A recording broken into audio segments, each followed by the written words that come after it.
सिन्धुभैव च पतितानां पावनेभ्यो वैष्णवेभ्यो नमो महावदन्याय कृष्ण प्रेम प्रदायते कृष्णाय कृष्ण चैतन्य नाम्ने गौरत हे कृष्ण करुणा सिंधो दीनबंधो जगतपते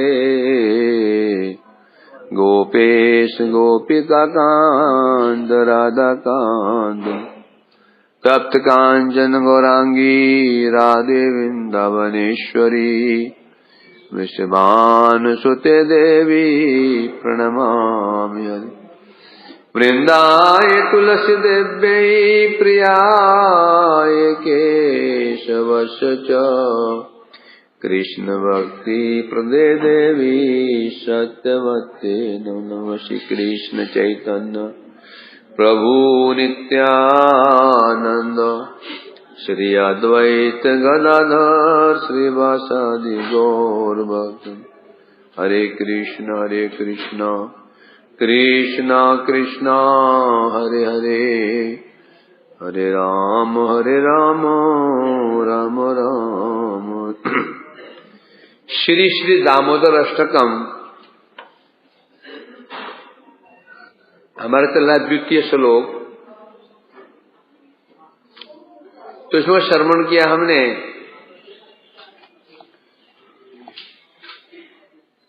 मैया का अथक प्रयास देख करके, उनकी चेष्टा को देख करके, दृढ़ संकल्प को देख करके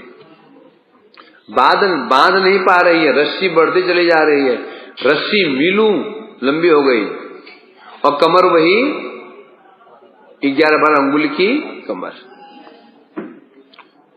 मैंने हार नहीं मानी, सारा शरीर पसीने से लथपथ हो गया, मुंह लाल हो गया, चुटिया खुल गई, मुझे फूल गिर गए।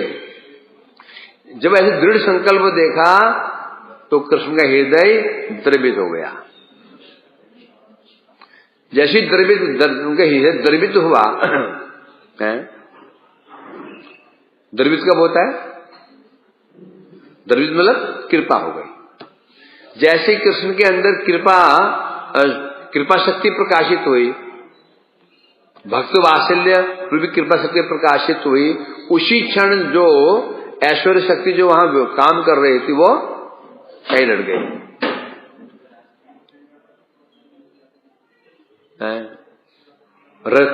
कमर तो उतनी सी छोटी सी कमर, पतली सी कमर है, रस्सी लंबी होती चली जा रही है, तो बंद क्यों नहीं रही थी? कारण क्या था? ऐश्वर्य शक्ति अपना प्रभाव दिखा रही थी। अब जैसे कृष्ण के हृदय में कुछ कृपा उमड़ी मैया के प्रति, बस होते ही ऐश्वर्य शक्ति ने देखा अब प्रभु को मेरी सेवा की आवश्यकता नहीं है, वो साइड हट गई। अब वही चुटिया बांधने का जो स्त्रियां जूड़ा बांधती है ना, वो रस्सी से ही वो कृष्ण बंध गए। अब यहां बता रहे हैं जब भगवान को लीला करते हैं उसके अनेक कारण होते हैं। एक कारण होता है स्वयं आस्वादन करते हैं, भक्तों को आस्वादन कराते हैं, आस्वादन करते हैं कराते हैं। हमारी गिनती किसमें है? आस्वादन करने वालों में है या कराने वालों में है? आस्वादक कौन है? भगवान है। हमारी गिनती किसमें है? तुम्हारी गिनती किसमें है? बड़ी आस्वादन करेंगे लीलाओं का, ये शकल देखिए अपनी, आस्वादन करेंगे लीलाओं का। आस्वादन कौन करेगा? ऐसे भगवान के परिकर आस्वादन करते हैं। हम क्या आस्वादन करेंगे? आस्वादन करेंगे। अभी ये सुन करके एक माँ आस्वादन, एक माँ है, उसका लड़का जवान हो गया अभी 24-25 साल का। जब वो सुनेगी ना अब आस्वादन करेगी। वो क्या क्या क्या क्या आस्वादन करेगी? कैसे मेरा बच्चा छोटा सा था, कैसे बदमाशी करता था, कैसे मैं उसको पकड़ती थी, वो तो करेगा। तुम क्या करोगे? वो तो तुम आस्वादन, कोई स्त्री आस्वादन कर रही है अपने बच्चे की, तुम क्या आस्वादन करोगे? लीला हुई ना, हम आस्वादन कर सकते हैं तो हमारे लिए क्या इसमें? आस्वादन किन के लिए है? उनके लिए है। यशोदा मैया आस्वादन कर रही हैं, गोपियां आस्वादन कर रहे हैं, हम आस्वादन नहीं कर सकते। तो हमारे लिए क्या है? हमारे लिए शिक्षा है, साधन कैसा करना चाहिए। एक ही लीला है हमारे सामने, हमारे लिए वो एक प्रकार की हो जाती है, और नित्य परिकरों के लिए एक प्रकार की हो जाती है। जो ब्रज गोपियां हैं, ब्रजवासी, तो उनका आस्वादन कर रहे हैं, कृष्ण आस्वादन कर रहे हैं और ब्रजवासी में आस्वादन करा रहे हैं, और हमारी गिनती तो किसी में भी नहीं है। तो हमारे लिए क्या शिक्षा है? ये शिक्षा है। भगवान आस्वादन कर रहे हैं, करा रहे हैं अपने परिकरों को, साधन हमें शिक्षा भी दे रहे हैं। क्या शिक्षा दे रहे हैं? साधन की दृढ़ता। क्या बता रहे ना?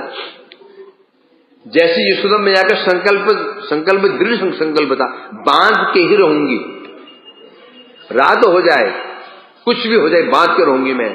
तो यहां गुरुदेव कह रहे हैं, उसी प्रकार से बता रहे हैं, एक साधक जो भगवान का भजन कर रहा है, भगवान का प्रेम प्राप्त करना चाहता है, उसका भी संकल्प ऐसा होना चाहिए, दृढ़ संकल्प होना चाहिए, दृढ़ संकल्प, दृढ़ चेष्टा होनी चाहिए, प्रगाढ़ चेष्टा होनी चाहिए। तब जाकर के कृष्ण का चित्त द्रवित होगा। जो द्रवित होगा तब क्या होगा? हमारा साधन सफल होगा। सफल मतलब कृष्ण को हम बांध लेंगे। स्वयं विचार करो ना, हमारे गोस्वामी लोग का संकल्प देखो तो, हरिदास ठाकुर जी 3 लाख नाम करते हैं, कितनी यातनाएं दी गई उनको। काजी ने कहा तुम नाम छोड़ दो, क्या बोले? मेरा शरीर खंड खंड भी हो जाए तो मेरे मुख से नाम निकलना बंद नहीं होगा। अंतिम अवस्था में है, अब देह त्यागने वाले हैं। प्रभु ने पूछा, हरिदास तुम्हारी समस्या क्या है, तुम्हें क्या रोग लगा होगा? प्रभु बोलता है, बोले शरीर तो ठीक है मेरा, एक ही रोग लगा होगा, क्या? मेरी संख्या पूरी नहीं हो रही। इसी का दृढ़ संकल्प। रघुनाथ दास गोस्वामी का क्या संकल्प है? सिंहद्वार पर खड़े भिक्षा मांग रहे थे, वरना भजन के प्रतिकूल है। छत्र में मांगने गए, बोले भजन के प्रतिकूल है। तो डस्टबिन का सड़ा हुआ था, वो खा रहे। ऐसा संकल्प होना चाहिए। अब ये हरिदास ठाकुर जी को इसके बद्ध जी में क्या, दास गोस्वामी बद्ध जी में क्या, तो यहां भी यशोदा मैया के बद्ध जी में क्या? तो हाँ, तो हमारे लिए लीला किस रूप में है?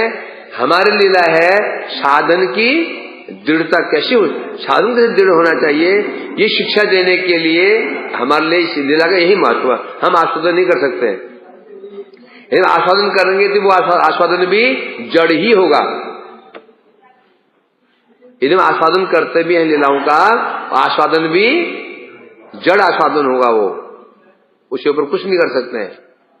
तो यहां बता रहे हैं, तो हमारा जब ऐसा कठोर परिश्रम हम करेंगे, साधन करेंगे, कृष्ण का चित्त द्रवित हो जाएगा। द्रवित होते ही क्या हो जाएगा? उन्हें कृपा हो जाएगी, और कृपा होते स्वयं ही बंध जाएंगे, हृदय में स्वयं आ जाएंगे। वो उनको चेष्टा कर लाना नहीं पड़ेगा। अब यह विचारणीय विषय यह है कि श्लोक की टीका में श्री विश्वनाथ चौक ठाकुर पाद कहते हैं, कन्हैया की कमर कितनी मोटी है? बता रहे हैं भाई केवल 12 अंगुली, मतलब 1 फुट के आसपास कमर, इतनी सी कमर है बस। गोलाई में कमर 1 फुट, इतनी कमर है बस। अब यह रस्सी तो रस्सी एक ही रस्सी होती है गाय बांधने की, और रस्सी कुछ नहीं तो 2-2.5 मीटर की होगी, कुछ नीचे होगी नहीं। जो रस्सी बांधते हैं 2-2.5 मीटर की रस्सी होगी, अवश्य होगी। वही तो होगी ना।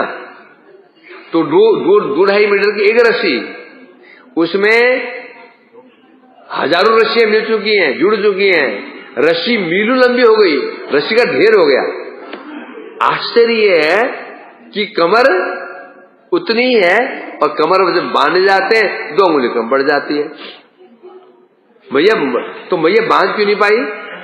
तब बता रहे कारण ये था, कृष्ण सोच रहे थे यदि मैं बंध गया समस्या खड़ी हो जाएगी, मैया बांध देगी तो फिर मैं खेल कूद नहीं कर पाऊंगा। उससे बड़ी समस्या क्या है, फिर मेरे को सखा लोग चिढ़ाएंगे, क्यों, कैसे मजा आया, फिर वो बार बार चिढ़ाएंगे लोग, क्यों कन्हैया कैसे लगा, आया मजा आया नहीं आया, मेरे उपहास करेंगे लोग, मैं खेल कूद नहीं कर पाऊंगा। बस जैसी किसने की इच्छा हुई, मैं खेल नहीं पाऊंगा, सखा मेरा मजाक उड़ाएंगे, तुरंत जो उनके अंदर ऐश्वर्य शक्ति थी वो समझ गई मेरी मुझे सेवा का अवसर मिल गया, वो सामने आ गई। बस ऐश्वर्य शक्ति ने ऐसा प्रभाव दिया, प्रभाव जमाया अपना, रस्सी लंबी होती चली गई और कमर उतनी बंध नहीं रही है, हैं?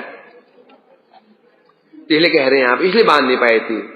अब आश्चर्य की बात यह है, इस लीला को वहां ब्रज की जो गोपियां थी समझ नहीं पाई। अब होना क्या चाहिए था, जो इतनी लंबी रस्सी हो गई तो उस समय स्वाभाविक प्रतिक्रिया क्या होनी चाहिए थी मैया के अंदर, आश्चर्य हो जाना चाहिए, आश्चर्य। 2 रस्सी बांधते आश्चर्य हो जाएगी, वो बांधना बंद कर देगी डर के मारे। एक औरत स्त्री, सामान्य स्त्री बच्ची को बांध रही है, तो वो 2 रस्सी जोड़ दी, रस्सी 4 मीटर की हो गई, कमर इतनी ऐसी है और डर के मारे बांधना छोड़ देगी,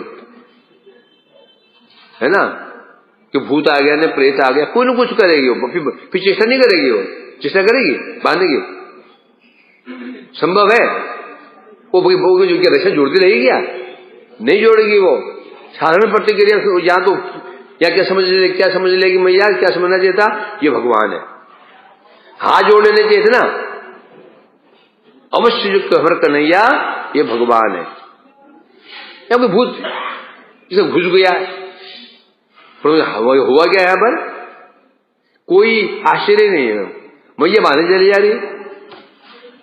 और गोपियां है ना, वो भी समझ नहीं पा रही हैं, हैं? चलो मैया को समझ नहीं आया, जो गोपियां खड़ी हैं क्या उन्हें हाथ जोड़े, उन्हें हाथ नहीं जोड़े, उनके लिए सामान्य चीज है, मतलब कि ना उनको ऐश्वर्य, ना मैया के अंदर ऐश्वर्य बुद्धि आ रही है, ना गोपियों में आ रही है। ये कैसे हो गया? क्योंकि ये योग माया है ना, योग माया का यही कार्य है कि ऐश्वर्य बुद्धि आने ही नहीं देगी। कृष्ण लीला करेंगे, महान ऐश्वर्य प्रकाशित करेंगे, परंतु योग माया उनके अंदर ऐश्वर्य बुद्धि आने ही नहीं देगी, ये विशेषता है। सामान्य बात है, नहीं तो हाथ जोड़ते, हाथ जोड़ा उन्होंने, और बाद में हाथ जोड़ा भी तो प्रार्थना की भी तो किसी प्रार्थना की, बाद में प्रार्थना की, अवश्य प्रार्थना की, और प्रार्थना किससे की थी? कृष्ण से, हे कृष्ण बन जाओ। मैंने कहा था कृष्ण बेटा बन जा, तेरे हाथ जोड़ते हूं, कहा था क्या? प्रार्थना किससे की थी? नारायण से की थी। यही है विशेषता। सारा खेल किसका है? ये योग माया है। तो इसलिए कह रहे हैं रस्सी छोटी कितनी पड़ रही थी? 2 अंगुल। असल बात तो यह है, कृष्ण को किसी साधारण रस्सी से नहीं बांधा जा सकता, क्योंकि जिसका न बाहर है, न भीतर है, न आदि है, न अंत है, जो पहले भी था प्रलय के बाद भी है, कैसे बांध सकते हैं? आपने याद पढ़ा ना चतुश्लोकी भागवत, अहमेव आशिमेव अग्रे न यत् सदसत् परम पश्चात हम एतच्च जो अवशिष्यते स्वाश्मेव। किसे बांधेंगे? बांध कैसे सकते हैं? ना उनका अंत है, ना आदि है, ना अंदर है, ना बाहर है। यदि मैं टेबल को बांधता हूं तो टेबल अंदर हो जाएगी, कपड़ा बाहर होगा, हमने कपड़े पहने ना, शरीर कहाँ है? अंदर की बाहर? शरीर अंदर, कपड़ा बाहर है? कपड़ा अलग है। अब भगवान की क्या विशेषता है? जो सारा जगत भगवान के अंदर ही है, सारा जगत भगवान के अंदर ही तो है, तो बाहर कुछ है ही नहीं है। बांधने के लिए कोई दूसरी वस्तु तो नहीं है जो बांधेंगे उसको। बांधने के लिए क्या चाहिए मेरे को? एक टेबल को बांधना है तो कपड़ा चाहिए, वो कपड़ा टेबल से अलग होना चाहिए। अब जो कुछ भी है सब कुछ भगवान के अंदर ही तो विराजमान है। जब भगवान के अंदर ही विराजमान है, मैंने कहा भैया एक टेबल से टेबल को ढक दो, टेबल से टेबल को ढक दो। कैसे? टेबल में टेबल है, ढक कैसे सकते हैं? तो इसलिए कह रहे हैं जिसका ना अंदर है ना बाहर है, जो जगत के पहले भी थे, प्रलय के बाद में भी रहेंगे, कौन है वो? भगवान। क्या श्लोक था? अहमेव आस्म्य अग्रे न यत् सदसत् परम पश्चात हम यो अवशिष्यते सोऽस्म्यहम्। हे ब्रह्मा जी, पहले सृष्टि से पहले मैं ही था, अब सृष्टि के बाद जो है जो दिख रहा है जैसे मैं ही हूं, और सृष्टि के बाद प्रलय के समय भी मैं ही रहूंगा। तो ऐसे भगवान को कोई कैसे मान सकता है? और विशेष रूप से भगवान कहां रहते हैं? बोले कण कण में व्याप्त हैं। भगवान कहां? कण कण में व्याप्त हैं, कण कण में। तो उदाहरण दिया ना, जैसे पंच महाभूत, अग्नि कहां पर नहीं है? अग्नि कण कण में अग्नि है, इसमें अग्नि है, यहां अग्नि है, यहां से अग्नि है। वैसे भगवान क्या है? सर्वव्यापक है, सर्वत्र व्याप्त हैं। जो सर्वत्र व्याप्त हैं उन्हें कैसे बांध सकते हैं? आकाश सर्वव्यापक है, आकाश को कैसे बांध सकते हो? बांध सकते हो? नहीं बांध सकते हो। देखिए, बांधने के लिए दो चीज होनी चाहिए। जिससे हम बांधते हैं वो बड़ा होना चाहिए, बंधते हैं जो बंध रही है छोटी छोटी होनी चाहिए। तुम कमीज सिलाते हो, कमीज तुम्हारे शरीर से कुछ इंच बड़ी होनी चाहिए ना। टेलर साहब देखो, ध्यान रखना, जितना शरीर है ऐसे ही सिलना। उसने मापा, कमर थी 28 इंच की, उसने 28 इंच की कमीज बनाई। 28 इंच का ही उसने पैंट बनाया। ये था, ये 7-8 इंच का, 3-4 इंच का था, वो ये बनाते, पहने उसको। अभी कैसे बन सकते हो? पहनने के लिए कुछ सूत कम से कम कुछ mm तो बड़ा होना चाहिए ना, तभी तो बन सकते हैं। तो इसलिए कह रहे थे, अतः कृष्ण कण कण में व्याप्त हैं, होते हुए भी कौन है वह? अखिल रसामित मूर्ति। अखिल रसामित मूर्ति रसो वैश्य कृष्ण है। अर्थात विशेष रूप से भगवान कृष्ण कौन है? इंद्रियों से परे, इंद्रियों से इंद्रियातीत। क्या बोले हमको? इंद्रिय अगोचर भगवान है और अव्यक्त है। और ऐसे भगवान को यशोदा मैया ने बांध लिया। अव्यक्त किसे कहते हैं? जो प्रत्यक्ष नहीं है, हमें जो दिखाई नहीं पड़ रहा, हमें दिखाई नहीं पड़ रहा, हम जो देख नहीं पा रहे हैं, वो जो अव्यक्त कहते हैं, हमारा सामान्य प्रत्यक्ष नहीं है। इंद्रियों से जिसको हम देख नहीं सकते, आंख से देख नहीं सकते, कान से सुन नहीं सकते, हाथ से स्पर्श नहीं कर सकते, ऐसे भगवान है। ऐसे कृष्ण को मैया ने बांध लिया। कैसे बांधा? लौकिक सदबंधुवत पुत्र का भाव है। जैसे एक मां अपने बच्चे को बांध लेती है, ये मेरे बेटा है, बांध लेती है उसको, उसी प्रकार मैया ने कृष्ण को बांध लिया। भाव क्या है? मेरा पुत्र है ये है? इसलिए उन्होंने श्याम सुंदर को बांध लिया। अब यहां बता रहे हैं कि जब तक हमारे हृदय में अनेक प्रकार की अभिलाषाएं रहती हैं, समस्त अभिलाषाओं को परित्याग करके कर्म योग ज्ञान से जो व्यक्ति अनाच्छादित होती है, उस भक्ति अनुशीलन करने से ही कृष्ण को बांध सकते हैं। कृष्ण कैसे भक्ते हैं? भक्ति वशो पुरुष। कौन सी भक्ति? आमनाई में है ना, साध्यम तत् प्रीतिम एव इति उपदिशति, है ना? क्या साध्य क्या होना चाहिए? कर्म ज्ञान योग से जो भक्ति रहित होती है, समस्त अभिलाषाओं जो मुक्त होती है, ऐसी शुद्ध भक्ति के द्वारा कृष्ण को बांध सकते हैं। भगवान भक्ति के वशीभूत है। कौन सी भक्ति के वशीभूत है? कौन भक्ति? साधन भक्ति नहीं, भाव भक्ति नहीं। कौन सी भक्ति? प्रेम भक्ति। साधन भक्ति वशीभूत तो होंगे ही नहीं, भाव भक्ति से भी नहीं होंगे। भाव भक्ति में भाव समय भगवान वशीभूत नहीं होते हैं। हाँ, ये जरूर है कृष्ण साक्षात की तो योग्य है, उस भाव भक्त को कृष्ण का अनुभव की योग्यता प्राप्त हो जाती है। वशीभूत नहीं होंगे वो। वशीभूत कब होंगे? प्रेम भक्ति। तो यहां कह रहे कृष्ण को यदि बांधना हो तो प्रेम भक्ति चाहिए, शुद्ध भक्ति प्रेम भक्ति चाहिए। और वो प्रेम भक्ति किसे कहते हैं?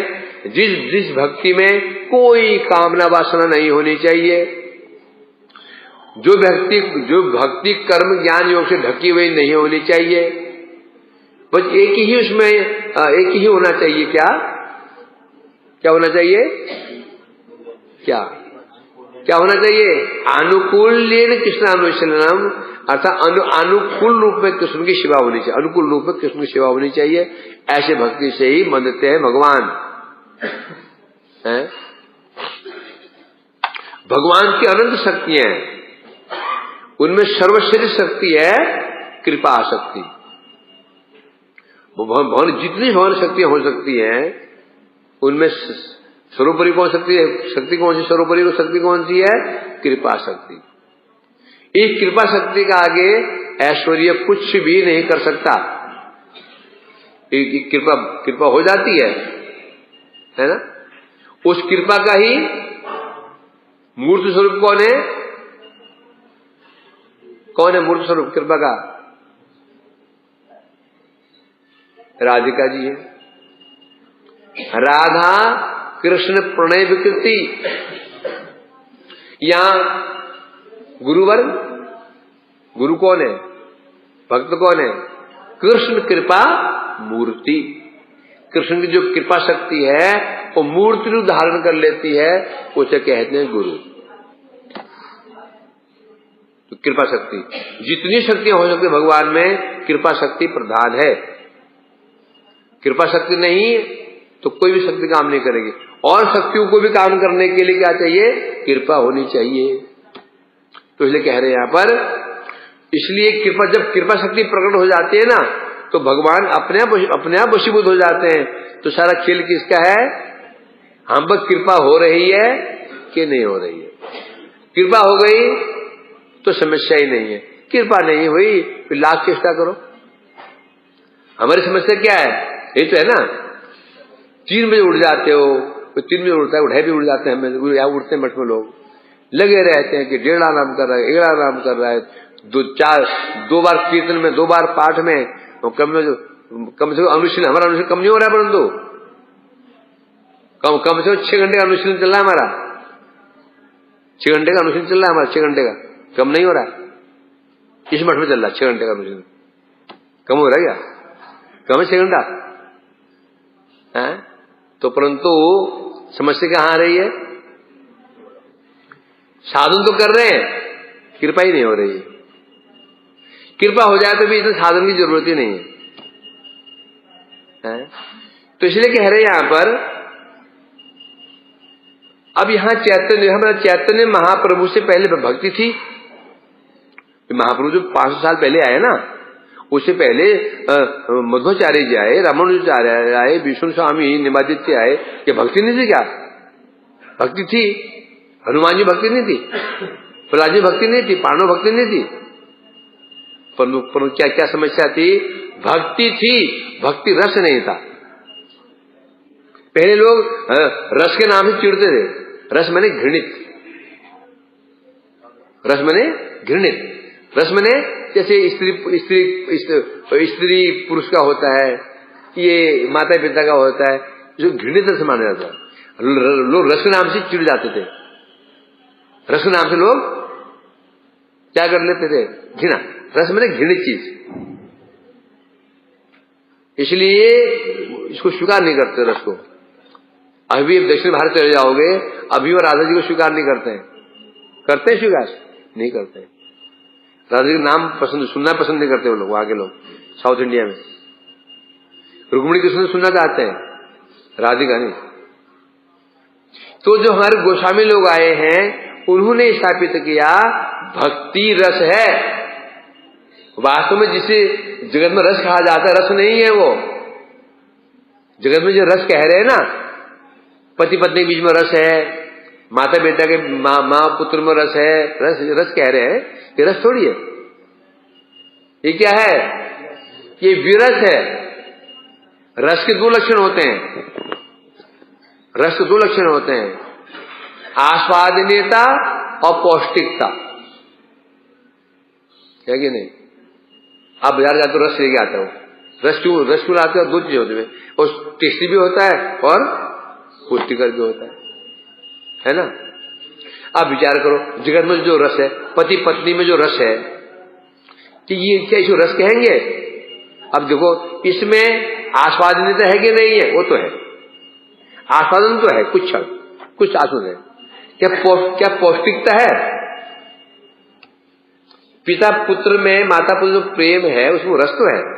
रस नहीं होता तो उसमें डूबते ही क्यों? पति रस नहीं होता तो डूबते ही क्यों? आपस में डूब जाते हैं। रस तो है, परंतु रस है कि नहीं देखना पड़ेगा। दो रस के दो लक्षण है, आस्वादनीयता और पौष्टिकता। कि जड़ रस में आस्वादन तो है, परंतु पौष्टिकता नहीं है। जबकि रस का स्वरूप लक्षण क्या है? पौष्टिकता की आस्वादनीयता। रस है, रस का स्वरूप लक्षण क्या होना चाहिए? पौष्टिकता की आस्वादनीयता। क्योंकि एक व्यक्ति ने रस तो पिया था, गन्ने का रस, मौसमी का रस, अनार का रस, अनानास का जूस, उसने कभी आंवला का रस नहीं पिया था। भाई रस पियोगे? हाँ, क्यों नहीं पियेंगे, रस पियेंगे। लाओ, आंवले का रस है, लाओ ना। वो रस का बड़ा लालची था, उसको एक गिलास दिया गया, गट जैसी अंदर गई वो जल, पूरी वॉमिटिंग हो गई, उल्टी। वो पागल है रस। रस है क्या है? मैं देखो बाहर क्या लिखा है, आंवला रस लिखा ना, रस तो रस तो है।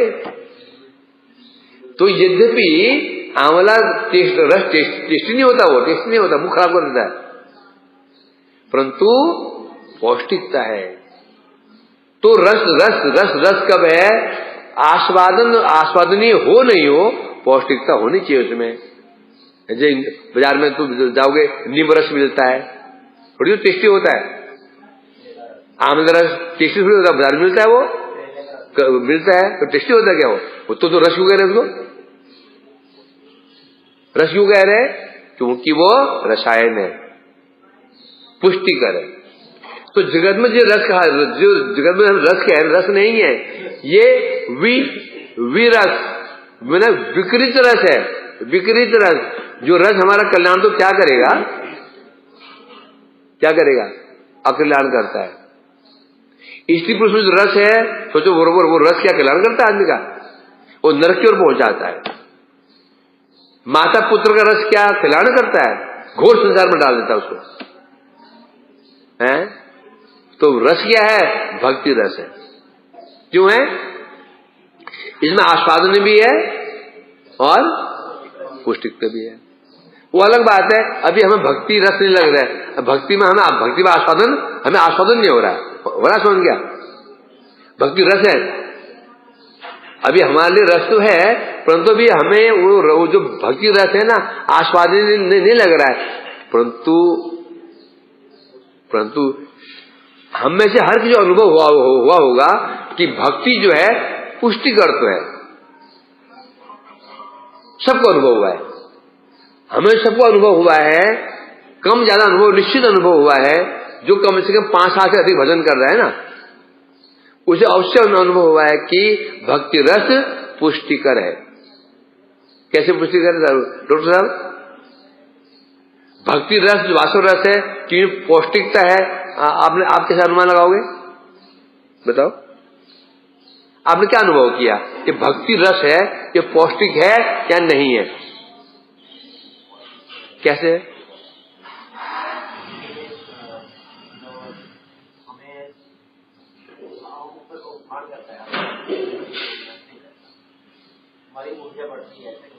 ऊर्जा ऊर्जा कहां बढ़ रही है? मैं तो ऐसा ही हूं, वेट उतना है, वेट उतना ही है। अरे जो पहले आपके विचार थे, जो चीजें आपको भले प्रिय थी, भक्तिवाद में प्रिय थी, खान पान प्रिय था, पिक्चरें प्रिय थी, उल्टा पुल्टा खाना जो रस लगता था, अब क्या लगता है? अब क्या लगता है? तो जो विषय वार्ता में 4 घंटे बीत जाते थे, मजा आता था, अब कभी विषय वार्ता थोड़ी होती भी मन खराब हो जाता है, होता नहीं होता? पहले क्रोध, किसी का अपमान करने में कोई कष्ट नहीं होता था, मजा आता था। और अब क्या होता है कि जब किसी अपमान कर भी देते हैं, किसी को आघात कर भी देते हैं, थोड़ा सा मन में क्या होता है? नहीं, ये अच्छा नहीं हुआ। एक ये क्या है? ये क्या है? यही पौष्टिकता, मतलब हमारे अंदर क्या प्रभाव पड़ रहा है। फल 2 प्रकार के होते हैं, एक गौण फल, मुख्य फल। गौण फल, मुख्य फल। भक्ति है गौण फल, मुख्य फल। यदि किसी को भक्ति का अनुभव नहीं हुआ तो भक्ति करेगा क्यों? क्यों करेगा भक्ति? 20 साल, 25 साल, 30 साल, 40 साल सिर्फ मसुट टिका हुआ भजन कर रहा है, तो निश्चित अनुभव तो हो रहा ना उनको। तो अनुभव तो नहीं हो रहा, क्यों करेगा वो अलग बात है कि किसी को मुख्य फल का अनुभव होता है तो किसी को गौण फल का अनुभव। गौण फल क्या बताया मैंने? भक्ति में आने से पहले जो हमारा स्वभाव था, खाने की रुचि, बोलने का स्वभाव और रुचियां क्या हो गई? बदल गई, है ना? हमें तो कई लोग प्याज लहसुन बड़े, प्याज की सुगंध मैंने उसको अमृत लगती थी। अब बगल में प्याज बनता तो कैसा लगता है? कैसे लगता है? बोलो कि प्याज बनता हो जाता, मतलब कि दिमाग फटने लग जाता है। ऐसे कैसे हो गया? बड़े चाव से खाते थे, भैया प्याज काट के और दे दे इसमें, है बोलते ना। अब उससे ऐसे क्या हो गया? अब उसे हम घृणा लग रही है, वो बदबू आ रही, बदबू से। कैसे? क्या हम ये तो नहीं उल्टा लटक के तपस्या कर रहे हैं, या जमीन के सिर गुजार खा हमने। हम नॉर्मल तो है, हम नॉर्मल ही हम क्या कर रहे हैं? खा रहे हैं, पी रहे हैं, मजे में, और क्या है? तो ऐसे क्या हमारे अंदर हो गया कि जो हम पहले अच्छा लगता था अब वो अच्छी नहीं लग रही है? क्या है? ऐसे कैसे हो गया? आनंद कि किसका कारण है? कारण क्या है इसमें? बात तो विचारनी है कि नहीं? हम कोई विशेष कुछ नहीं कर रहे हैं, नहीं योग साधना कर रहे हो या ध्यान कर रहे हो, ज्ञान का अवलंबन कर रहे हो, कुछ कर रहे हो क्या? 3 घंटा पड़ता है, टन बैठ जाते हो, हैं? नाश्ता किया, विश्राम कक्ष में चले जाते हो, विश्राम कक्ष में चले जाते हो। तो फिर तो सोचो, अभी हमारा साधन कुछ भी नहीं हो रहा है। क्या हो रहा है बताओ? कुछ भी नहीं हो रहा अभी, तो भी इतना प्रभाव है। जो चीज हमें इतनी प्रिय थी कभी, जिसके लिए हम मरते थे, आज वो चीज हमें घृणा हो गई, घृणा। और ये घृणा बुद्धि से नहीं हो रही, परंतु है ना, मांस खाना अच्छा नहीं है, नहीं खाना चाहिए, प्यान लो तामसी की चीज नहीं खाना चाहिए, ऐसा हो रहा है क्या? ऐसा होता है क्या? स्वाभाविक। तो सोचो, इसे कहते हैं गौण फल। कुछ भी नहीं कर रहे हैं हम, तो भी इतना हमको क्या फल मिल रहा है। तो इसलिए कह रहे हैं यहां पर, तो जगत में पहले क्या समस्या थी? क्योंकि भक्ति थी ऐश्वर्य भाव, भक्ति क्या थी? ऐश्वर्य भाव की। जिसमें कि एक ही भाव रहता है, दास्य भाव, बस। ऊपर तो नहीं था। जगत में दास्य भाव पूज्य है कि नहीं? जगत में सबसे पूज्य कौन सा भाव होता है? दास्य भाव। वात्सल्य भाव पूज्य, जगत में वात्सल्य भाव पूज्य नहीं है। जगत में वात्सल्य भाव की पूजा नहीं होती। वात्सल्य भाव की प्रशंसा जगत में दिखी नहीं जाती, और मधुर भाव की देखी नहीं जाती, और शक्ति भाव की नहीं देखी जाती। जगत में यदि पूज्य जगत में है तो क्या? दास्य भाव है कि ऐसा है कि नहीं?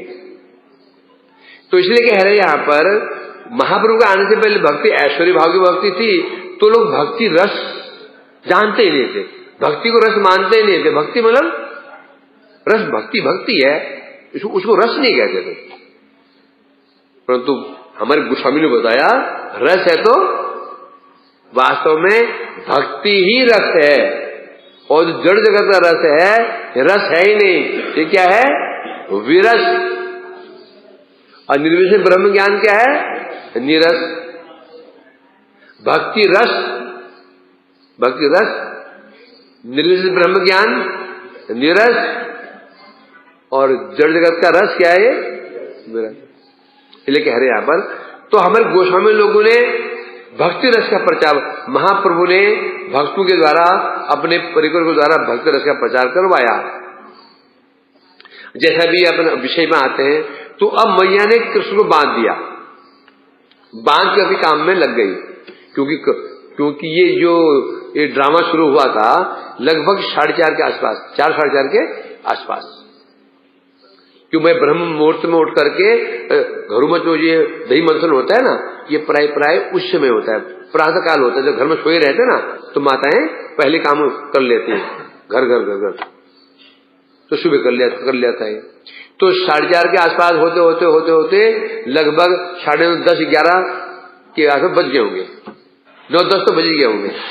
तो घर का दाशे भी नहीं याद, दाशी को मैंने पहले ही भेज रखा है, घर के काम भी करने हैं, और फिर सोच रही है इसको भूख भी लगी होगी, इसके कुछ नाश्ता भी बनाना है। तो मैं अंदर चलेगी काम करने के लिए, बांध दिया। बांधा क्यों था? कहीं ये घर से भाग न जाए, इसके जंगल में न भाग जाए। एक ये था, दूसरा इसको दंड भी देना है। परंतु अंदर तो चली गई, परंतु ध्यान कहां पर है? ध्यान कहां पर है? कृष्ण में। पर क्या कर रहा है, पर क्या नहीं कर रहा है, क्या कर रहा है, क्या नहीं कर रहा है, बार बार बाहर देखती है, ठीक है कि नहीं है। उसी समय उस दिन बलदेव प्रभु, रोहिणी माता है ना, उनका भवन अलग है। रोहिणी जी का भवन अलग है। तो बलदेव प्रभु अपनी माँ जी, अपने मैया के पास सो रहे थे, बलदेव जी के पास सो रहे थे, साथ में नहीं थे उस दिन। जो हल्ला गुल्ला हुआ तो बाहर आए। क्या हल्ला गुल्ला क्या? तो दिखा कि आज बड़ा आश्चर्य बड़ा हुआ कि कृष्ण को बांध रखा ओखली में। देखते बलदेव जी का पारा चढ़ गया, गुस्से हुए, ये किसने बांधा इनको, उसको दंड दूंगा मैं। तो मधुमंगल ने कहा मैया ने बांधा है। तो मैं नाम सुनते ही बलदेव शांत हो गए, चुप। क्यों चुप हो गए? बलदेव को समझदार है, कृष्ण चंचल है, और बलदेव जी क्या है? शांत प्रकृति है। तो उन्होंने विचार किया, कुछ तो किया हुआ इसने, बांधा मैया ने बांधा है, कुछ तो किया होगा, ऐसे बांधे मैया बांधेगी नहीं। इसलिए अब विचार किया क्या करना चाहिए, तो खोलते हैं इसको। बलदेव प्रभु ताकतवर बलवान तो है ही है, पहले उन्होंने बोला अभी खोलता हूं इसको, मैं खोलता हूं। उस बलदेव प्रभु से सामान्य गांठ नहीं खोली गई। बलदेव प्रभु से बलवान बलदेव प्रभु जी, उनसे केवल सामान्य एक गांठ नहीं खोली गई, और गांठ भी बहुत मजबूत नहीं होगी वो, क्योंकि जो गांठ लगाते हैं ना, गांठ की दृढ़ता निर्भर करती है अब बांस किसको रहे हैं, होती नहीं होती है? ये डंडे को बांधना है, तो इसमें क्या सामान्य गांठ लगा दोगे। यदि कोई मोटी चीज बांधनी है तो गांठ और तगड़ी। अब मैया ने बांधा कि इसको एक तो सुर बांधा है तो गांठ बहुत मजबूत गांठ नहीं होगी वो। तो बलदेव लोग खोल ही नहीं पाए, बहुत चेष्टा कर रहे हैं, खोल ही नहीं पाए। सखाओं ने जोर लगाया, कोई खोल नहीं पाए। बोला तू हट, हट पीछे, मैं लगाता हूं। तो फिर तू हट, मैं लगाता हूं। सबने जोर लगा लिया, गांठ ही नहीं खोली। तो बोले गांठ क्यों नहीं खोली? क्योंकि वास्तव में कृष्ण रस्सी से बंधे ही नहीं है। जैसे हनुमान जी को ना अक्षय कुमार इंद्रजीत सोच रहा था मैं इसको ना वो ब्रह्मास्त्र बांध रहा हूं, वो हनुमान जी बंधे हुए नहीं थे, वो केवल ऐसे ही रस्सी बंधी हुई थी बस। तो वास्तव में जो यहां रस्सी दिखाई पड़ रही है, कृष्ण रस्सी बंधे ही नहीं है। कृष्ण बंधे किससे है? प्रेम पास से बंधे, प्रेम पास से। और बलदेव जी का प्रेम कौन सा है? सख्य प्रेम है। और मैया क्या है? वात्सल्य। सख्य से वात्सल्य क्या होता है? मजबूत हो जाता है। इसलिए वो खोल नहीं पाए हैं। अब सोच रहे हैं तो कृष्ण ने कहा, फिर योजना कृष्ण ने बनाई। अब कृष्ण रोना धोना बंद हो गया। कृष्ण ने कहा ऐसा करो, यहां टाइम वेस्ट नहीं करना चाहिए, मैं जोर लगाता हूं आगे से, तो धक्का मारो पीछे से। पीछे मैया बाहर आ गई ना, पिटाई कर देगी। इन्हें खींच के ले जाते हैं और दूर जाकर वहीं चेष्टा करेंगे। मैया बाहर आ गई ना, फिर मेरी पिट तो तुम्हारी भी खैर नहीं, अब बाहर आ सकती हो, तो धक्का मारो, इसको कहीं दूर ले जाते, वहीं से छुटकारा पाने का पाया सोचेंगे। अब मंत्रणा कौन दे रहे? कृष्ण। सबने हाँ ठीक है करिए तो जोर लगा। और अब जोर कैसे लगता मालूम है? अभी जोर कैसे लगता है? घुटने के बल पर बैठ करके जब जोर यहां लगता है, खड़े को जोर कम लगता है। अब कृष्ण ने क्या किया, घुटने के बल बैठ गए और जैसे ना बैल खींचता है ना छकड़े को, कृष्ण खींच रहे हैं उसकी ओखली को और छकालों पे धक्का दे रहे हैं उसको। धीरे खिसकते आगे चले जा रहे हैं। उसी समय कृष्ण को एक याद आया। क्या याद आया? देवर्षि में प्रियतमो यदि मो धनात्मजो तथा साधयिष्यामि यदि गीतु तन महात्मना। कहा ना भगवान एक साथ कई कार्य कर देते हैं। इसलिए भगवान को याद आया, अरे सामने जो पेड़ है ना, ये जो पेड़ है यमज नीचे एक ही है, वो ऊपर से दो हुए ऐसे। अरे याद है, ये दो पेड़ तो सामान्य पेड़ नहीं है, ये धनद कुबेर जी के दो पुत्र है ये। और इन कुबेर के पुत्र को मेरे अति प्रियतम भक्त नारद जी ने इनको वरदान दिया है कि मेरे स्पर्श से इनका उद्धार मुझे करना है। अभिशाप देना, वृक्ष हो जाओ है। तो ये इनकी घटना क्या है बता रहे हैं यहां पर। ये जो दो वृक्ष हैं, अर्जुन वृक्ष बड़ा महत्वपूर्ण होता है। उसकी छाल जो होती है ना, इसमें हार्ड जो है ना, वो हृदय रोग के लिए बहुत अच्छी दवाई होती है। ये दिखा कि पेड़ दिखा है अर्जुन वृक्ष? कहां दिखा है? हमारा गौड़ी मठ है ना, गिरधारी गौड़ी मठ है, उसके सामने लगा है ना अर्जुन वृक्ष, बाहर जो प्रांगण में रोड की साइड में। अरे देख लेना। तो घटना इस प्रकार से बता रहे हैं यहां पर। एक बार देवर्षि नारद जी कैलाश जा रहे थे, कैलाश शिव जी का दर्शन करने के लिए, वैष्णव दर्शन करने के लिए। और जो कुबेर जो है वो शिव भक्त है, शिव जी का अनुचर है कुबेर। तो जो कैलाश जा रहे थे तो मानसरोवर के आसपास कुबेर के दो पुत्र नलकुबर और मणिग्रीव। अब भाई सीधी बात है, एक अरबपति के बेटे बिगड़े तो होते ही है। बाप धनवान हो तो बेटू को बिगड़ना निश्चित है? और पिता यदि बच्चों को वशीभूत हो जाए तो फिर तो 100% बिगड़ना है। तो कुबेर के पुत्र है बिगड़े में से बिगड़ैल क्या है, बिगड़ैल बेटे क्या होते हैं, बिगड़ैल बिगड़ी औलाद। उन्मत्त धन और गंधर्व सुंदर भी होते हैं, धन भी है सुंदर भी है, बस और क्या चाहिए, और बल भी है ही है। तो धन के मद में उन्मत्त होकर के धन रूप यौवन, और देवता लोग बूढ़े होते नहीं है, यौवन युवावस्था हो, सुंदर हो और धन हो, तो फिर कहना है क्या, तीनों मिल जाए, चार चीजें। उच्चकुल में जन्म से कौन है, देवता है, महाधनी है, महासुंदर भी है। तो इस अभिमान में ये उन्मत्त हो रहे थे, उन्मत्त होकर के मद्यपान कर करके मंदाकिनी नदी में स्नान कर रहे थे, कुछ अप्सराओं को लेकर स्नान कर रहे थे, स्वयं भी नग्न थे, अप्सराएं भी नग्न थी, जल क्रीड़ा कर रहे थे। नारद जी वहां से गुजरे, रास्ता वही था मानसरोवर जाने का, तो उनको नारद जी को देख करके जो स्त्रियां थी वो डर के मारे बाहर निकल आई, कपड़े पहन के हाथ जोड़ के खड़ी हो गई, और ये उन्मत्त थे, ये नंगे ही खड़े हैं नीचे।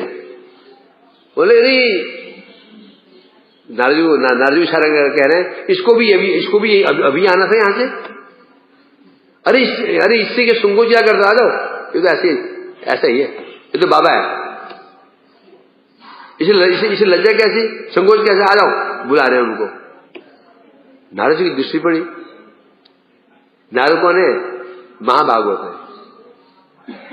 है। अब नारद जी ने देखा ये तो बिल्कुल जल में खड़े हैं, नग्न हो गए, स्नान नहीं करना चाहिए, जल के देवता की अवमानना हो जाती, अवज्ञा हो जाती, कभी नहीं करना चाहिए। तो जल में नग्न खड़े हैं और वो स्त्री बाहर निकल आई है, कपड़े पहन लिए, और ये उनको बुला रहे हैं, आ जाओ करके। बोले इनके ये कोई लज्जा शर्म नहीं है, इनका ये कैसे बन गए हैं, जड़ की भांति हो गए, कोई लज्जा शर्म इनके अंदर नहीं है। परंतु विचार के ये पर है कौन, ये कुबेर के पुत्र है, और कुबेर कौन है, शिव भक्त है। तो शिव भक्त एक वैष्णव भक्त, शिव जी कौन, कुबेर कौन है, वैष्णव भक्त है, वैष्णव है, उनकी पुत्रों की ऐसी दुर्दशा नहीं, इनका कल्याण करना चाहिए, इनका कल्याण करना चाहिए। तो कल्याण कैसे होगा, इनका जो मद है ना तोड़ना पड़ेगा। तो भाई उनको अभिशाप देते, जाओ तुम जड़ की भांति खड़े हो, तुमको लज्जा शर्म कुछ भी नहीं, कोई भावना ही नहीं है, जाओ वृक्ष, जड़ की भांति वृक्ष हो जाओ, और जाकर के जैसे अभिशाप दिया उनका शरीर, अब अभिशाप भी तुरंत काम करता था, होते ही उस शरीर में जड़ता आनी शुरू हो गई, बाहर निकले, चरण पकड़ ले नारद जी के, प्रभु कृपा कर दिए, क्षमा कर दीजिए, गलती हो गई, बोलते तो हो गया।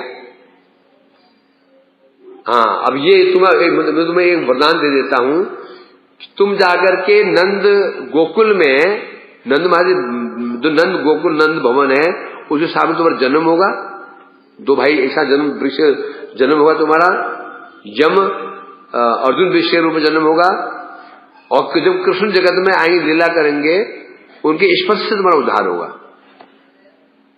ये कहा था। और कृष्ण को याद आया, मेरे भक्त ने, नारद जी ने इनको वरदान दिया है, तो मुझे वरदान सत्य करना होगा।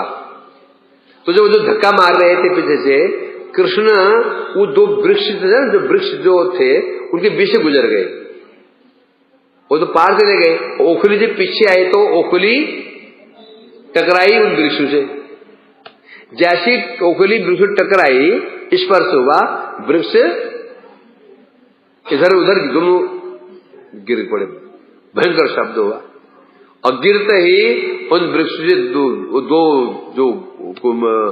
दो पुत्र उसके बाहर निकले, नर को मणि गिरी, भगवान को प्रणाम किया, परिक्रमा की, और अपने लोग चले गए थे, एक स्वरूप से चले गए थे अपने लोग, गंधर्व लोग, एक स्वरूप से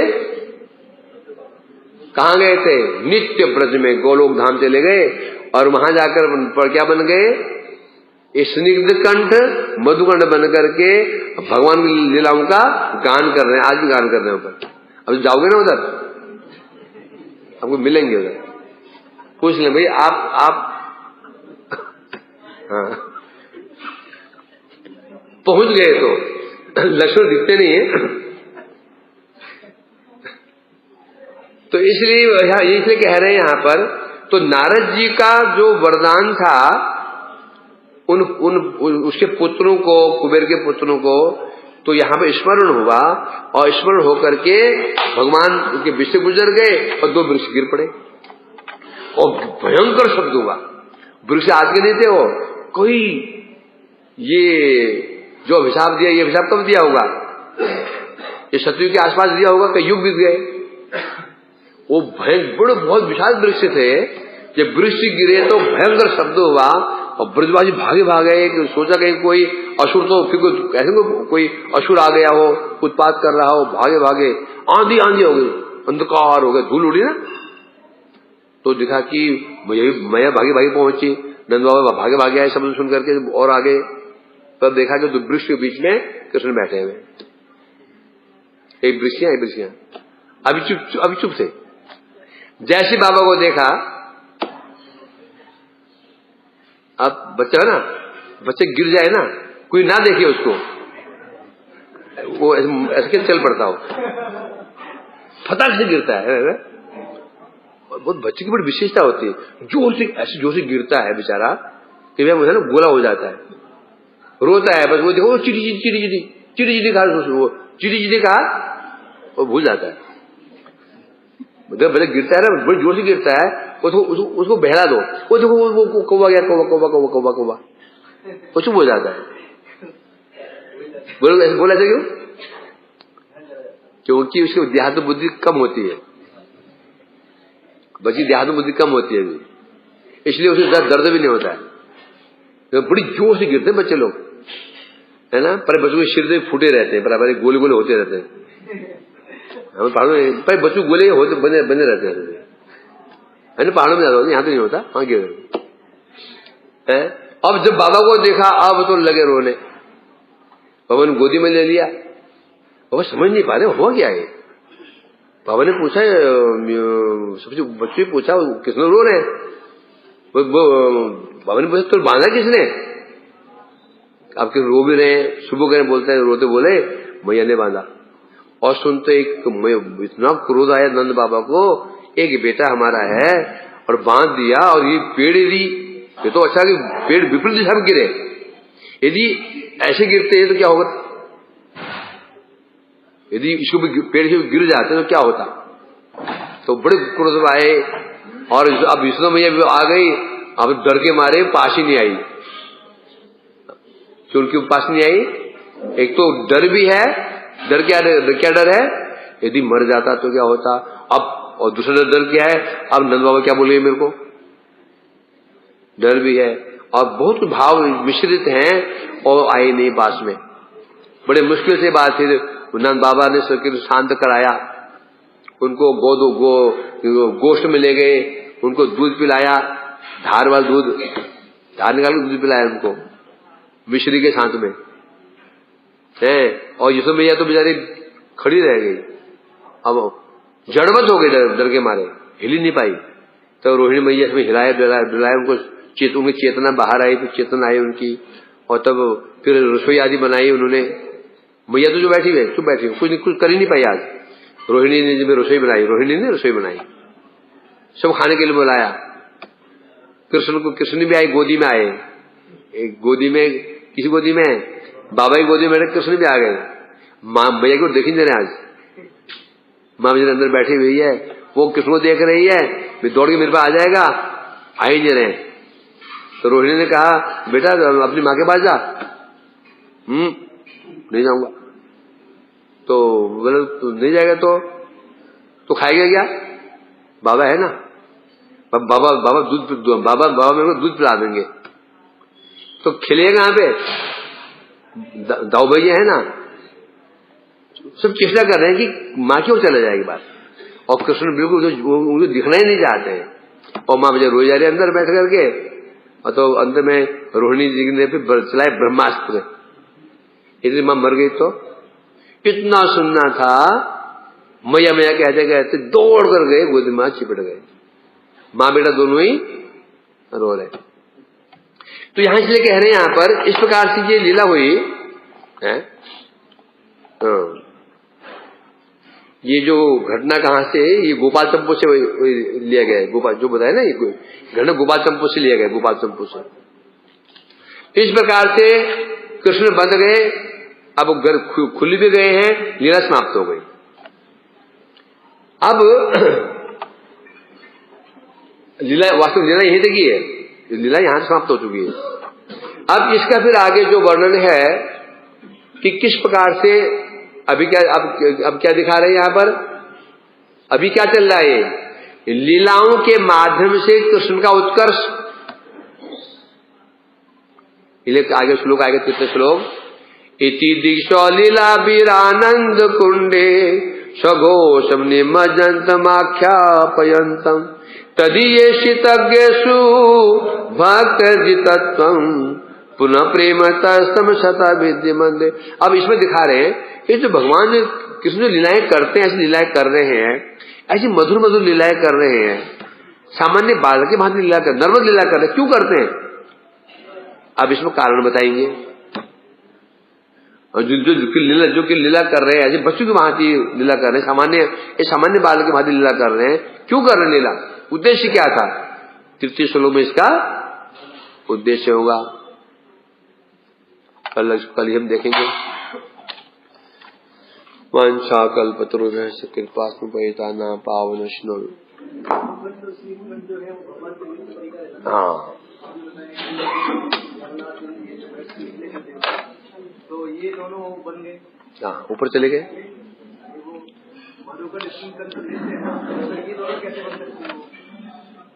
ये साधन सिद्ध है।